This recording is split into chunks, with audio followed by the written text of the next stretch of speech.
Hello everyone, como vocês estão? Sejam muito bem-vindos ao revisaço, do inglês para a prova do CFO, para essa reta final aí. Falta mais ou menos um mês e alguns dias para a prova, então a gente está aqui para fechar com chave de ouro, fazer aquela revisão antes da reta final mesmo. O dia está chegando, espero que vocês estejam se preparando, estejam estudando, que vocês estejam confiantes para o dia da prova. Para quem não me conhece, o meu nome é Teacher Júlia Costa, eu tenho o FCI, que é o Certificado Internacional de Inglês, fiquei em 4º lugar na Olimpíada Nacional de Inglês e fui monitora de inglês ligado ao turismo no IFET de Barbacena e também fiquei no 2º lugar no Enem para o curso de língua inglesa e suas literaturas. Então, acredito que todos vocês tenham finalizado o curso do Essencial Preparatório, agora estamos todos uniformizados, para essa reta final, todo mundo com a camisa do curso para dar essa sorte, essa boa energia aí para vocês na hora da prova. Então, eu imagino que vocês já tenham visto alguns conteúdos de inglês, já estejam ganhando vocabulário, como eu aconselhei a vocês, nas aulas de conteúdo, Desde a primeira aula eu tenho trazido essas dicas para vocês fazerem as aulas, verem as aulas, fazerem os exercícios, testarem o tempo de vocês, testarem as técnicas de chute, técnicas de prova e etc. Então, eu vou trazer aqui para vocês, primeiramente, a nossa introdução. Eu sei que a prova de inglês do CFO pode assustar, porque o enunciado está em inglês, as alternativas estão em inglês, o texto está em inglês. Só que a boa notícia é que é totalmente possível ir bem na prova, mesmo sem ser fluente, mesmo sem dominar o inglês. E hoje, nesse revisaço, nessa ultra, hiper, mega revisão, eu vou trazer algumas dicas para vocês conseguirem fazer isso. Gabaritar a prova de inglês sem ser fluente, sem ter um nível avançado do idioma que levaria anos para conseguir. Em alguns meses vocês conseguem chegar nesse nível, então a revisão vai fechar tudo com chave de ouro. Então, o que a gente vai precisar para isso? Estratégias certas para interpretar os textos, eliminar alternativas erradas e garantir esses pontos preciosos. Essas estratégias com certeza vão trazer uma vantagem para vocês, em relação aos outros candidatos que só estudaram o conteúdo ou às vezes nem isso. Teve muita gente que deixou o inglês de lado, então essa dedicação com certeza vai valer a pena. E, mais uma vez, esse conteúdo é uma revisão. A gente vai fazer um aulão hoje, mas é uma revisão geral para a reta final. Eu sei que vai ter gente que vai começar aos 45 do segundo tempo. Agora não é hora de começar nada, agora é a revisão pré-prova. Então eu quero só trazer outras estratégias de chute para refinar as habilidades de vocês no inglês. Então, eu já quero que vocês tenham visto todas as videoaulas, já tenham feito os simulados, os exercícios, já tenham ganhado vocabulário para a gente trabalhar essas técnicas agora e finalizar tudo. Infelizmente, vai ser muito difícil começar em algumas semanas antes da prova e ter o mesmo resultado de quem começou antes. Então, com certeza vocês já começaram com antecedência. E vai ser uma data bem complicada, porque é depois do Natal, Então, o Natal vai ter aquele gosto agridoce dessa vez de nervosismo, mas a gente vai se preparar para ter o melhor resultado possível.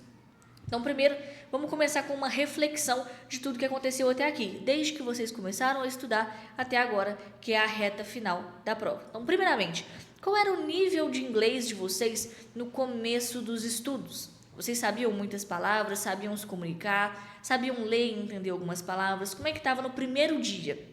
E agora, depois do treinamento, depois das aulas, depois dos simulados, como que está o nível de inglês de vocês agora? Qual foi essa evolução que vocês tiveram? Então, ter essa percepção já vai trazer mais confiança, que às vezes vocês não tinham habilidades que agora vocês têm. Vocês melhoraram o tempo de fazer o simulado, vocês ganharam vocabulário, vocês entendem melhor o uso das palavras e tudo isso é uma vitória. Então, observem os pontos de evolução de vocês, porque com certeza vocês evoluíram bastante aqui com o essencial. Então, vamos começar com algumas dicas que nenhum curso de inglês vai passar para vocês. Todas essas dicas eu adquiri ao longo dos anos, como concurseira também, que eu já fiz várias provas, como o Enem, já trabalhei com vários concursos como professora de inglês, trabalhei com o EPICAR, ESA, com MMG, enfim. Então, eu trouxe com a minha experiência, nenhum curso de inglês vai ensinar isso para vocês. Então, primeiramente, entenda o perfil da prova. Você entender o perfil da prova já vai te dar uma vantagem, porque não é simplesmente saber inglês. Se fosse assim, não teria prova de português, porque nós somos fluentes em português. Então, por que, né, nós faríamos uma prova de português se todo mundo sabe falar? Então, não é simplesmente saber o inglês, é saber utilizar ele na prova para economizar tempo e energia, saber utilizar ele para garantir os acertos. Então, não é simplesmente saber o inglês. Então, a gente consegue fazer um trabalho específico para a prova. O que a prova busca? Né? Leitura e compreensão de textos curtos, notícias, e-mails, diálogos, pequenos artigos, charges também eu já vi na PM de outros estados. Então, vão ser textos curtos que vocês vão ter que compreender, nem que seja o tema-chave ou informações específicas para responder as questões. E, como eu digo, acerto é acerto. A banca não vai saber se você leu o texto inteiro, se você entendeu 100% ou se você fez só o que precisava para garantir o acerto. O acerto vai valer o mesmo. Então, não se preocupem com isso. Não se preocupem com ego e mostrar que sabe inglês, que é fluente em inglês. A gente quer a aprovação. Então, vai ser um vocabulário básico e cotidiano. Não é uma coisa tipo EFON. Você tem que ter uma proficiência ali para lidar com estrangeiros. Então, a gente quer vocabulário básico, gramática essencial, mais aplicada no contexto da leitura.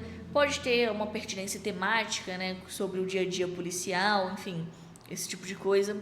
Então, é isso que ele avalia. Não é uma prova de tradução literal, é uma prova de interpretação lógica. Então, saber o contexto e reconhecer palavras-chave já é metade do caminho para você garantir um acerto. Então, vocês não precisam entender 100%, não precisa ser fluente. É isso que a prova quer de vocês e é isso que vocês vão entregar lá no dia. Então, dica número 2, que vai ajudar bastante também. Foquem nas palavras cognatas. Para quem não sabe, uma palavra cognata são palavras que parecem com o português e realmente são aquela palavra em português, né? Por exemplo, important, importante. Então, ela já me dá uma dica ali sobre o que essa frase está dizendo. Possible, possível. Different, diferente. Information, informação. Education, educação. Então, vocês podem usar essas palavras cognatas para ajudar vocês a encontrar o sentido geral do texto, o sentido geral da frase e garantir mais um acerto. Então, uma estratégia seria sublinhar essas palavras durante a leitura. Aí vocês não vão ficar tão perdidos. Elas vão ajudar vocês a montar o sentido geral do texto, mesmo que você não entenda tudo. Mais uma vez, não precisa entender 100%, precisa entender o necessário para você garantir esse acerto. Aqui tem todos os cognatos do mundo? Não.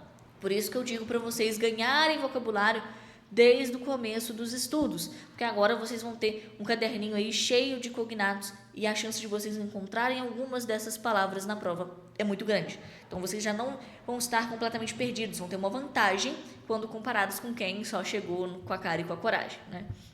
E cuidado com os falsos cognatos. Tem palavras que parecem, mas não são, né? Por exemplo, parent.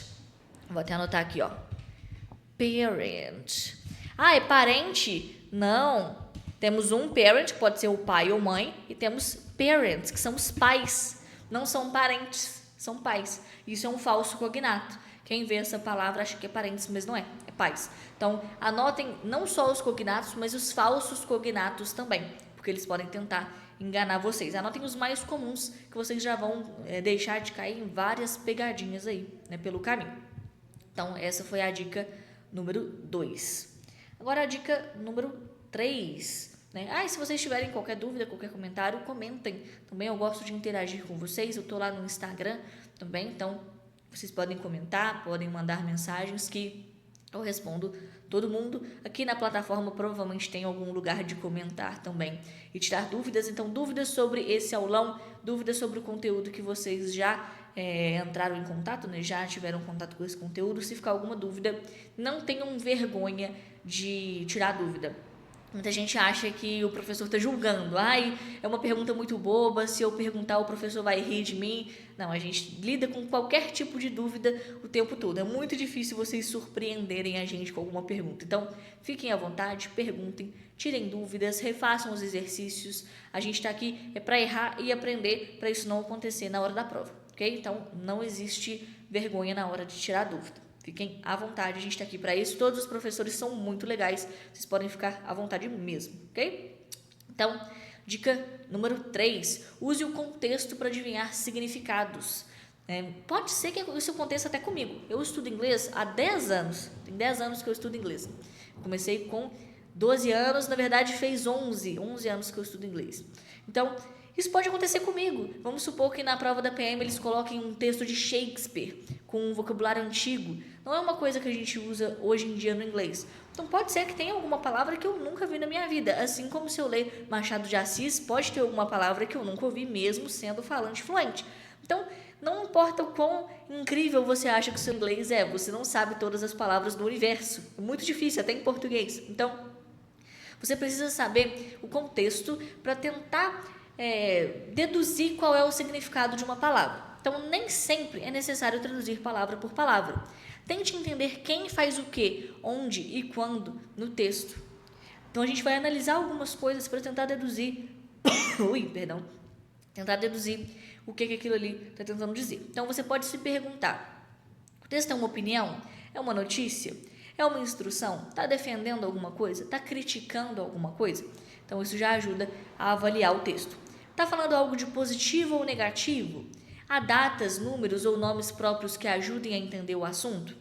Devo usar o skimming ou scanning? Skimming e scanning são técnicas muito importantes. Para quem não lembra, skimming você passa os olhos pelo texto para achar o sentido geral. E scanning você passa os olhos para achar informações específicas por meio de palavras-chave do comando da questão. Então você acha exatamente o que a questão está te perguntando.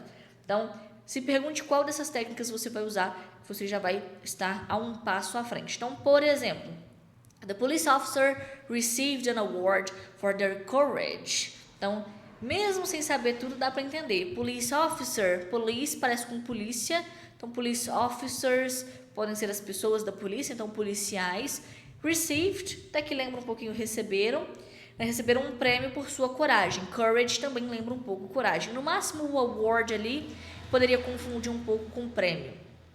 Mas você já poderia imaginar que o award seja algo positivo, porque eles receberam por sua coragem.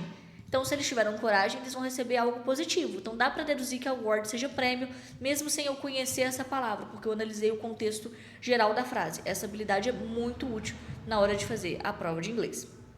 Ok? Então, mais uma dica útil aí, que é a número 3. Só cuidado para não tomar muito tempo. Agora, na reta final, geralmente eu não falo isso nas primeiras aulas, mas agora na reta final, a gente tem que começar a pensar no tempo de fazer a prova de inglês. A média dos meus alunos está sendo entre 10 e 15 minutos para fazer as 4 questões de inglês. Isso são pessoas que não têm nem o nível básico de inglês, que estão estudando só para a prova, que nunca fizeram um curso, que não são fluentes no idioma. Então, essas pessoas conseguem ficar entre 10, 15, 16, 17 minutos por aí. Então, para um tempo, assim, para uma pessoa que não fala inglês, que não tem nenhum nível básico, é um ótimo tempo. E vocês conseguem chegar nesse tempo também, ou até menos, se vocês continuarem praticando. Só dando uma média aí para vocês conseguirem se comparar e ver o tempo de vocês também. E temos várias dicas para economizar tempo. Então, número 4 agora. Use a eliminação lógica. Então, mesmo sem saber o inglês, é possível eliminar algumas alternativas que são claramente absurdas ou que não aparecem no texto. E eu ouvi dizer que isso acontece não só em inglês, isso acontece em todas as matérias, que às vezes tem uma alternativa que é muito absurda para a pessoa já eliminar de cara. Então, no inglês sempre vai ter uma que só de ler e usar essas dicas que eu já trouxe, de ver palavras cognatas, ver o contexto, você já sabe que é uma coisa muito absurda, que está mandando, sei lá, pôr fogo em floresta, ou cometer furtos, está sempre defendendo uma coisa muito absurda. Então, essa você já pode eliminar. Às vezes, pode acontecer de vocês terem tanta sorte, entre aspas, claro que foi preparação, mas a questão ter 3 alternativas que não fazem sentido. Às vezes pode sobrar só a resposta certa. Então, a eliminação lógica ajuda muito também. Então, leia todas as opções com atenção, use cognatos e se pergunte: essa alternativa realmente aparece no texto? Ela contradiz alguma informação clara? Faz sentido com o tom geral do texto? Às vezes é muito óbvio, que fala que tem que pôr fogo nas florestas, tem que cometer crimes. Tem uma questão que realmente fala isso, que a polícia fala que cometer furtos gera uma adrenalina muito boa, uma coisa assim. tinha realmente uma alternativa que falava isso. Então não é brincadeira minha, não. Realmente tem umas alternativas que não tem nada a ver com nada. Então, só de aumentar uma ou duas opções, né, só de eliminar essas duas opções, você já aumenta muito a sua chance de acerto. Nunca chega e chuta. Nunca chega e marca qualquer coisa. Fecha o olho, marca D de Deus, C de Cristo, né, que eu sei que tem muita gente que faz isso. Não faça isso. Elimine pelo menos uma, duas, você já aumenta muito a sua chance. Então, tenham atenção com isso. E sobre essa primeira bolinha aqui, ó, essa alternativa realmente aparece no texto? Tem uma coisa que a banca faz para se proteger nas provas de concurso, que elas começam o comando da questão assim: according to the text, analyzing the text, after reading the text. Sempre tem the text. O que seria the text? O texto. Então, reparem que a primeira frase, né, a primeira oração ali do comando da questão vai fazer uma relação com o texto. Ou seja, não é porque uma alternativa faz sentido que ela é a certa. Coloquei até aqui de observação em verde. Como assim? Quando eles colocam de acordo com o texto, analisando o texto e tal, quer dizer que você tem que estar no texto. Então vamos supor, eu coloquei lá a alternativa A, o céu é azul. Realmente, o céu é azul, eu vou marcar. Mas eu preciso saber se o texto diz que o céu é azul. Pode ser que o texto diga que o céu é amarelo. Eu vou ter que marcar que o céu é amarelo, porque eu tenho que responder de acordo com o texto. Ou então, isso já aconteceu também, eu lembro se foi na PM ou se foi na ESA, acredito que aconteceu nos dois. O que acontece? O texto, foi nesse texto que tinha uma alternativa falando que a polícia incentiva o roubo porque dá adrenalina. Se o texto não falar nada sobre a cor do céu, eu tenho que marcar a alternativa que diz que o texto não traz informação nenhuma sobre a cor do céu, mesmo sabendo que o céu é azul, porque eles não pedem para responder de acordo com a sua opinião ou de acordo com o senso crítico, eles pedem para responder de acordo com o texto. Então você tem que achar o que você está defendendo, o que você está marcando no texto. Pode ser que eles utilizem sinônimos, por isso que é importante ganhar vocabulário, estudar sinônimos, não só para as perguntas sobre gramática, mas também para as perguntas sobre interpretação de texto. Porque pode ser que fale lá, a cor do céu é azul, mas pode ser que use outra palavra, a cor do mar é a outra cor. Então, muito cuidado com os sinônimos. Número 5. Então, observe o tempo verbal. Mesmo vocês não sabendo tudo sobre gramática, tem algumas coisas que vocês podem utilizar durante a prova que vai ser muito útil. Então, prestem atenção se é passado, presente, futuro, se é uma ação contínua. Então, se for passado, vai utilizar o ED. Se for futuro, will, por exemplo. Se for uma ação acontecendo, uma ação contínua, vai usar o ING. Então, é importante vocês saberem diferenciar se é passado, presente ou futuro. Então, essas pistas ajudam a entender o tempo do texto. Se for uma questão para completar frases, também é muito útil entender se a frase está no presente, no passado ou no futuro. Vai ser muito útil, com certeza, para vocês na hora da prova, essa dica aqui, número 5. Então, anotem se for preciso. Eu espero que vocês tenham um caderninho para anotar, né, o vocabulário, as principais dicas e etc. Então, anotem isso daqui também. Ok, acabou a bateria da minha luz, mas eu tenho outra, então eu consegui substituir e vamos continuar. Então, dica número 6 agora. Lembrando que se vocês tiverem dúvida, fiquem à vontade para perguntar. Então, número 6. Pense como o elaborador da questão. Para mim é mais fácil porque eu trabalho com isso, né? Então, a banca quer testar interpretação, não fluência. Então, foque em palavras repetidas, que são um sinal de que aquela palavra é o tema central do texto. Ideias principais e exemplos. Contrastes, né? Mas, porém, entretanto, a gente vai analisar esse vocabulário em outra dica. Então, essas pistas mostram onde está a resposta correta. Lembrando que vocês têm que ter muita atenção, né, no contexto, porque eles podem tentar enganar vocês também com esse contexto. Então, em contraste, o que está negando, o que está afirmando. No spelling também, foquem muito em como as palavras são escritas, nas letras que são utilizadas, porque acontece muito dos alunos acabarem trocando, ó, vou até anotar aqui, ó, word, que é palavra, nossa, eu escrevi tudo errado, palavra, aí, com world, que é mundo. Já aconteceu de aluno meu achar que é mundo, ficar procurando o mundo no texto, mas era word, era só para achar uma palavra que se encaixava em tal contexto. Então, prestem atenção em como as palavras são escritas, para não confundir uma coisa com a outra e ficar completamente perdido, porque algumas palavras realmente são parecidas, então foquem nisso também. Refinem bem o spelling de vocês. Spelling é soletração, então refinem como as palavras são escritas para isso não acontecer na hora da prova.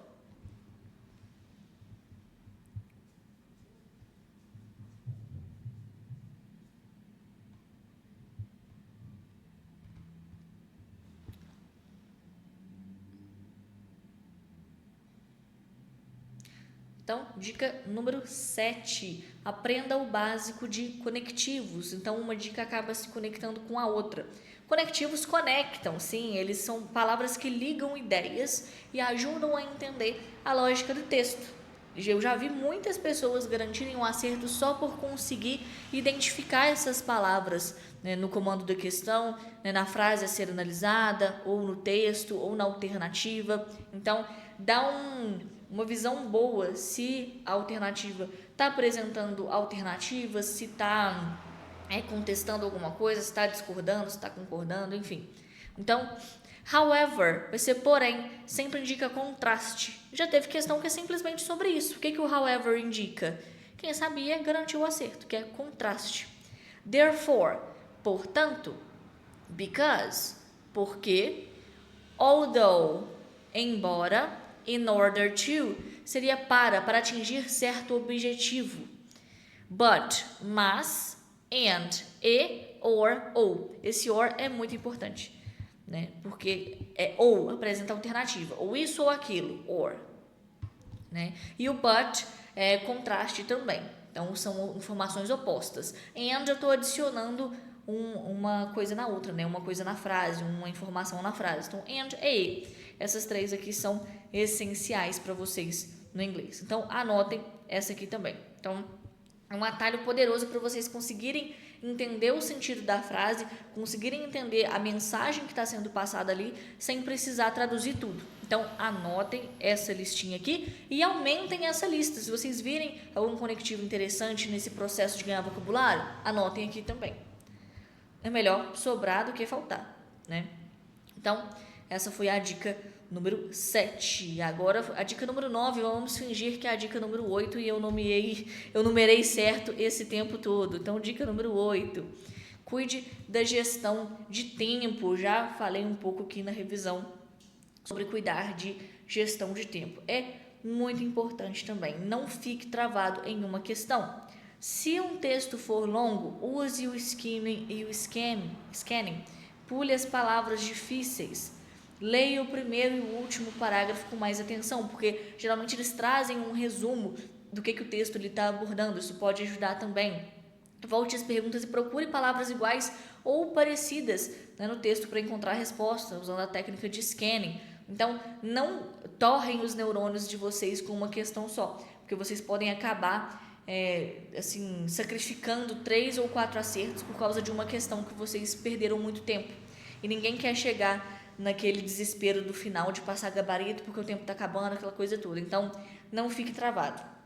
Pule o texto, vá direto para o comando da questão e aí, se for necessário, você volta no texto, né? E não fique fazendo questões difíceis. Pule as questões difíceis, faça as fáceis e aí você volta para as questões difíceis. Eu trago várias estratégias durante o curso, só que é importante vocês testarem as estratégias. Esse é o momento de vocês testarem todas as estratégias de prova. Façam simulados, sem distrações, simulem mesmo o dia da prova, contem o tempo de vocês, né? Testem todas essas estratégias. Não é o dia de testar, não é o dia da prova. O dia da prova você tem que ter a estratégia pronta. Então, use os simulados realmente para testar as suas estratégias. Pode ser que você goste, pode ser que não. Às vezes você troca uma estratégia por outra, não tem problema. Mas o importante é testar tudo para no dia você saber exatamente o que você vai fazer. Ok? Dica número 9. Vamos fingir que eu nomeei certo a dica. Então, desconfie de alternativas extremas. Essa eu usei muito no Enem, para as provas de humanas. Então, nas múltiplas escolhas, opções com palavras como always, que é sempre, never, nunca, only, só ou apenas, completely, completamente, of course, é claro, com certeza, geralmente são falsas, porque os textos raramente afirmam algo tão absoluto, sempre, nunca, só assim, só se o texto realmente expressar isso, mas aí você tem que encontrar no texto, você tem que grifar aonde que o texto afirma 100% de certeza. Se o texto afirmar que sempre é assim, nunca é assim, aí ok, mas é muito difícil isso acontecer. Então tenham cuidado com as alternativas muito extremas, né, que afirmam coisas assim sobre a sociedade, sobre as pessoas, tenham cuidado com isso. Então, prefira as alternativas mais equilibradas e coerentes com o texto, que a chance delas serem a alternativa certa é maior. Ok, então eu trouxe 9 dicas aqui para vocês e passou um ônibus no fundo, mas eu espero que não tenha dado para ouvir. Mas enfim, então vamos usar essas dicas, vamos mostrar como é que se faz. Então temos uma questão aqui, né? Na verdade são 3 questões e depois uma conclusão para a gente finalizar o glacê da preparação para a prova de inglês. Então, vamos fingir que isso aqui é a prova. Cheguei aqui na prova, vou começar pela prova de inglês. Então, o que eu faria? Eu pularia o texto e iria direto para o comando da questão. Vou até trazer o microfone mais para perto. Então, the last paragraph starts with the expression of course. Eu vou grifar isso aqui porque parece ser importante, né? Of course. Mark the alternative that presents the word that is not a synonym. Isso aqui está em caixa alta, deve ser importante, eu vou grifar também. Então, eu tenho aqui que é importante o of course e not a synonym. Eu aprendi lá com a teacher Julia que synonym é sinônimo. Então, eu quero uma palavra, word, como eu anotei ali em cima, que não é um sinônimo. Eu nem precisei entender tudo, olha. Eu só sei que é o último parágrafo, paragraph, cognato, começa com a expressão of course. Então, eu tenho of course e eu quero saber qual não é um sinônimo. Eu tenho algumas formas de resolver essa questão. A primeira é saber que of course é claro, com certeza, igual eu coloquei aqui, né? E achar a única que não expressa certeza. Posso fazer isso. Outra alternativa seria analisar o contexto da última frase e entender que o of course expressa uma certeza e tentar deduzir pelo contexto, né, o que seria of course. Outra coisa que eu poderia fazer é analisar só as alternativas e entender que todas expressam a mesma coisa, menos uma. Eu quero uma que não é um sinônimo. Então, eu quero a única que é diferente das outras. Então, eu poderia só olhar aqui, ó, e ver qual que não expressa a mesma coisa, que é diferente.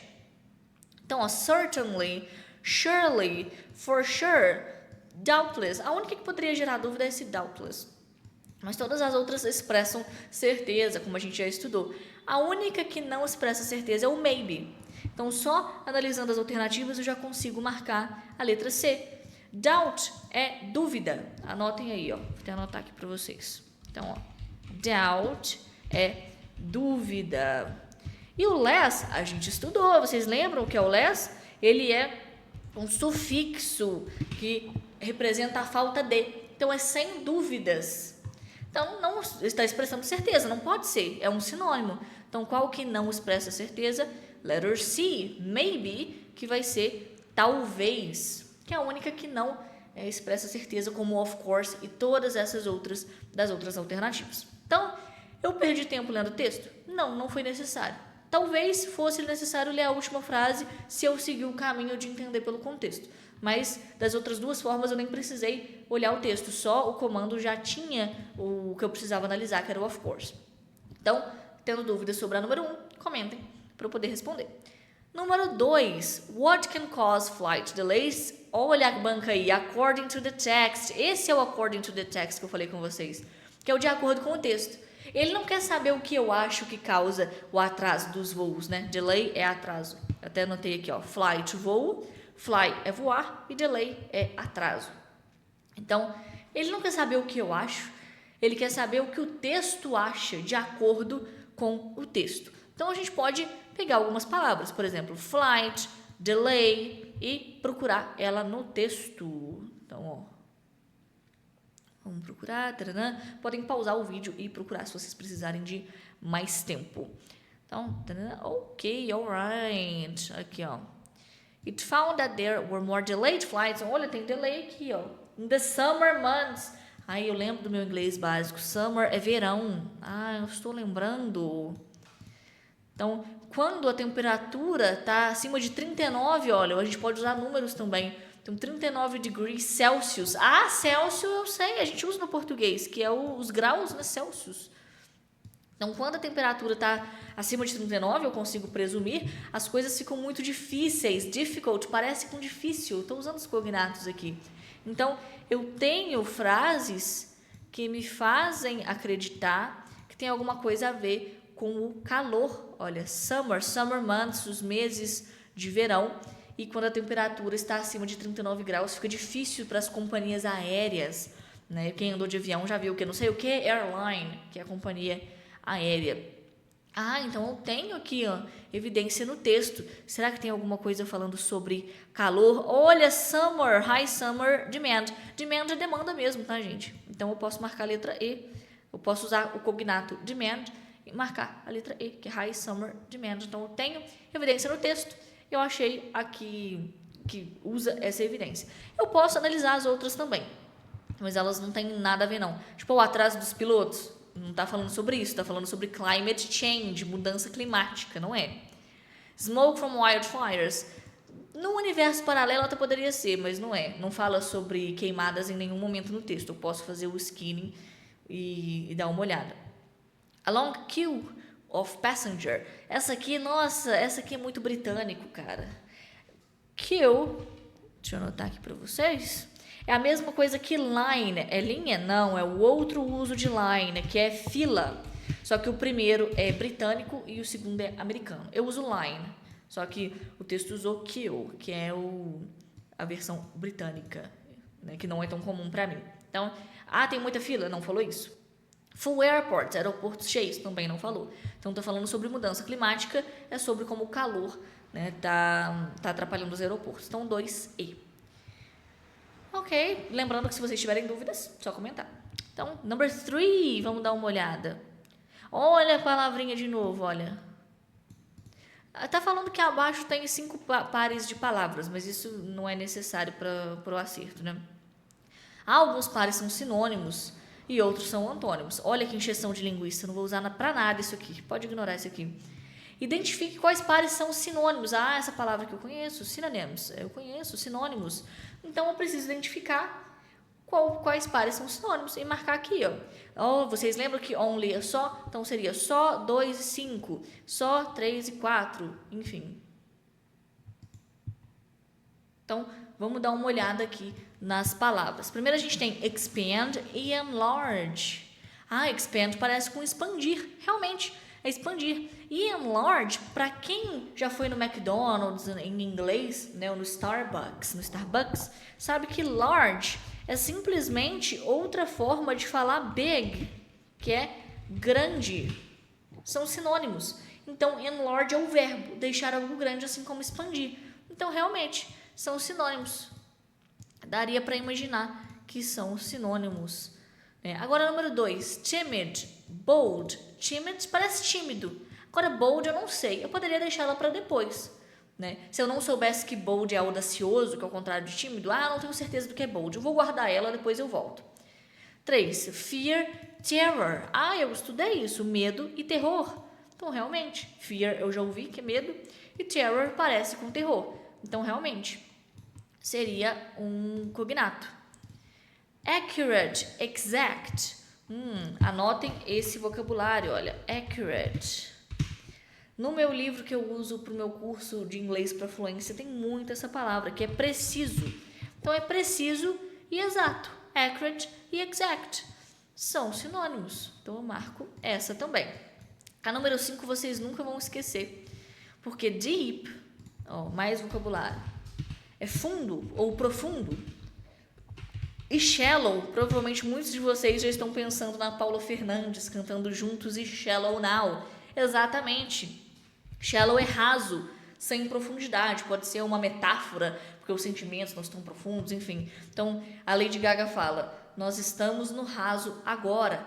Mas a Paula Fernandes acabou com tudo e falou juntos e shallow now, juntos e raso agora, que não faz sentido nenhum.